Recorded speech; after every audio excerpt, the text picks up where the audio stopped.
Sack up is a better on it.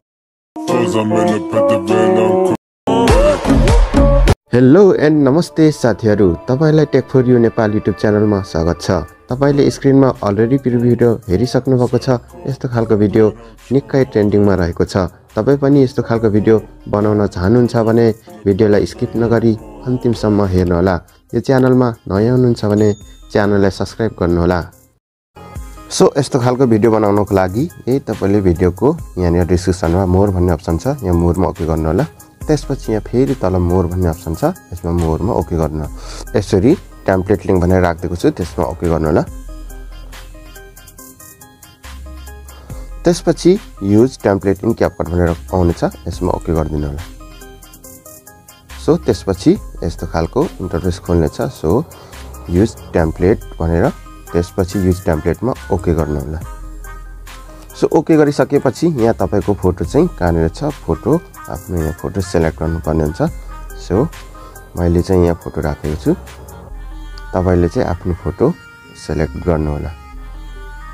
So normally तपाईले देखाउनको लागि यहाँ म फोटो चाहिँ सेलेक्ट गर्नेछु। सो फोटोमा ओके गर्नु होला। त्यसपछि यहाँ फोटोहरु सेलेक्ट गर्नु होला।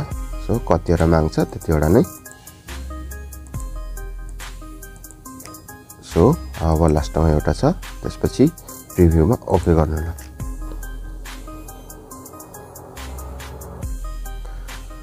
सो प्रिभ्यूमा ओके गरिसकेपछि जस्ट यहाँ चाहिँ यसरी डबल फोटो छ। यहाँ चाहिँ एउटा तिरवल पनि छ, त्यसमा चाहिँ यसमा जुन 5 नम्बरको तिरवलकोमा यसमा यो छोड्दिनुस्। त्यसपछि यहाँ 7 नम्बरको र 8 नम्बरको डबल छ, यो 7 नम्बरकोमा ओके गर्नुहोस्। त्यसपछि एडिटमा, त्यसपछि रिप्लेसमा गएपछि यहाँ अर्को फोटोलाई सेलेक्ट गरिदिनुहोस्।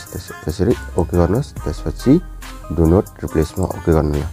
फेरि अर्को पनि त्यस्तै डबल छ, यो अर्कोलाई पनि यहाँ ओके गर्नु, 8 नम्बरकोमा ओके गर्नु होला।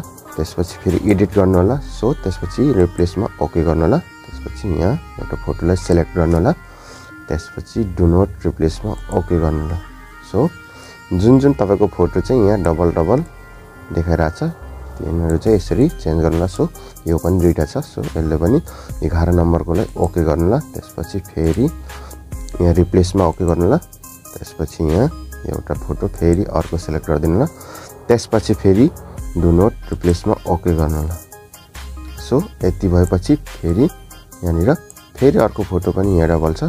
सो यसलाई पनि यहाँ 14 नम्बरको फोटोलाई ओके गर्नु होला। त्यसपछि एडिट गर्नु होला। सो त्यसपछि फेरि रिप्लेसमा ओके गर्नु होला। त्यसपछि सो रिप्लेसमा ओके गरिसकेपछि सो अर्को फोटो फेरि सेलेक्ट गर्नु होला। त्यसपछि डु नोट रिप्लेसमा ओके गर्नु होला। सो फेरि चेन्ज भयो। त्यसपछि उता सार्नु होला। तपाईको जुन चाहिँ डबल फोटो छ यसले चाहिँ यसरी नै सार्नु होला। फेरि यसमा पनि डबल छ, यसको लागि 17 नम्बरको फोटोलाई ओके गर्नु होला। त्यसपछि एडिटमा फेरि रिप्लेसमा जानु होला। त्यसपछि यहाँ माथि तपाईलाई कुन फोटो मन पर्छ, जुन फोटो मन पर्छ त्यसमा यसरी ओके गर्नु होला। फेरि डु नोट रिप्लेसमा ओके गर्नु होला। सो यो पनि डबल थियो, त्यो पनि भयो। अब लास्टको फोटोलाई फेरि ओके गर्नु होला। त्यसपछि फेरि एडिटमा जानु होला। त्यसपछि रिप्लेसमा फेरि अब तपाईले यहाँ फोटो चाहिँ कुन मन पर्छ त्यही फोटो सो यो राखेर त्यसपछि नोट रिप्लेसमा ओके गरिदिनु होला। सो यति भइसकेपछि जहाँ तपाईको फोटो डबल छ यहाँ चाहिँ तपाईले त्यसरी नै एडिट गरेर रिप्लेस गरिदिनु होला। त्यसपछि एक्सपोर्टमा ओके गर्नु होला। त्यसपछि एक्सपोर्ट विदाउट वाटरमार्कमा ओके गर्नु होला। सो यति भएपछि सो हाम्रो भिडियो एक्सपोर्टिङ भइराखेको छ। एक्सपोर्टिङ भइसकेपछि कसरी साउन्ड एड गर्ने त्यो पनि म तपाईलाई देखाउने छु। सो यति भएपछि सिधै होम बटनलाई ओके गर्न प्रेस गर्नु होला। सो त्यसपछि क्यापकटलाई ओपन गर्नु होला। त्यसपछि न्यू प्रोजेक्टमा ओके गर्नु होला। त्यसपछि भिडियोमा लानु होला। त्यसपछि अहिले भर्खरै हामीले भिडियो बनाएको यहाँ 15 सेकेन्डको यहाँ आइराखेको छ, यसमा ओके गर्नु होला। सो ओके गरिसकेपछि जस्ट एडमा ओके गर्नु होला। ओके भइसकेपछि यहाँ भिडियो लेन्थमा आइसकेपछि फोटोमा जुन भिडियोमा ओके गर्नु होला। त्यसपछि यसको भोल्युम चाहिँ सुरुमा नै यसरी 0 बनाइदिनु होला। जस्ट 0 बनाइसकेपछि अब यहाँबाट एड अडियोमा ओके गर्नु होला। त्यसपछि एक्सट्र्याक्टमा ओके गर्नु होला। त्यसपछि एक्सट्र्याक्टमा ओके गरिसकेपछि मैले जुन भिडियोको डिस्क्रिप्सनमै म्युजिकको लिंक राखिदिएको छु त्यो डाउनलोड गरेको भिडियोलाई यहाँ यसरी सिलेक्ट गर्नु होला। त्यसपछि एप्रुभ अन्ली साउन्डमा ओके गर्नु होला। सो त्यसपछि यसरी साउन्ड यसरी एड भइसकेपछि यसरी लास्टमा यसरी जानु होला, यसरी सार्नु होला। त्यसपछि यो वाटरमार्कमा ओके गर्नु होला। त्यसपछि यसलाई डिलिट गरिदिनु होला।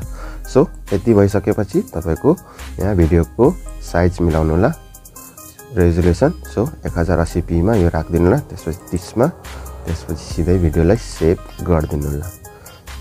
तपाईलाई यो भिडियो कस्तो लाग्यो? यदि राम्रो लाग्यो भने भिडियोलाई लाइक र च्यानललाई सब्स्क्राइब गर्न नभुल्नु होला।